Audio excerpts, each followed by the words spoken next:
விருதுநகர் மாவட்டம் சிவகாசி அருகே மாரநேரி, விளாம்பட்டி உள்ளிட்ட பகுதிகளில் பெய்த கனமழை காரணமாக கண்மாய் நிரம்பி ஊருக்குள் தண்ணீர் புகுந்ததால் பொதுமக்கள் கடும் அவதிக்கு ஆளாகியுள்ளனர். இது குறித்தான மேலும் விவரங்களை கொடுப்பதற்காக செய்தியாளர் பாலா இணைப்பில் இருக்கிறார். பேசலாம். பாலா, ஊருக்குள் வெள்ளம் புகுந்திருப்பதால் பொதுமக்கள் என்னென்ன சிரமங்களை சந்திச்சுட்டு வராங்க? விவரங்கள். விருதுநகர் மாவட்டம் சிவகாசி அருகே மாரநேரி, விளாம்பட்டி பகுதிகளில் நேற்று இரவு பெய்த கனமழையின் காரணமாக கண்மாய்கள் அனைத்தும் நிரம்பி ஊருக்குள் தண்ணீர் புகுந்தால் பொதுமக்கள் பெரிதும் அவதிக்குள்ளாயிருந்தனர்.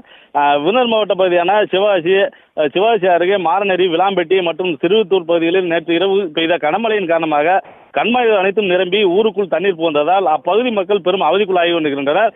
மேலும் மழைநீர் சாலையில் ஓடுவதால் சாலையில் போக்குவரத்து பாதிப்பு, மாரநேரி போக்குவரத்து பாதிப்பு ஏற்பட்டுள்ளது. மேலும் மாரநேரி அருகே ஊராம்பட்டி கிராமத்திற்குள் மழைநீர் அடிக்கடி உள்ளே புகுவதாலும் அதனால் மக்கள் பெரும் சிரமத்துக்கு ஆளாகி வருவதாக கூறி அப்பகுதி மக்கள் கோரிக்கை வைக்கின்றனர். இதனை அறிந்து மாவட்ட நிர்வாகம் உரிய நடவடிக்கை எடுக்க வேண்டும் என அப்பகுதி மக்கள் கோரிக்கை விடுக்கின்றனர். தற்போதைய விவரங்களுக்கு நன்றி பாலா. செய்திகளை உடனுக்குடனும் துல்லியமாகவும் தெரிந்து கொள்ள சப்ஸ்கிரைப் பண்ணுங்க.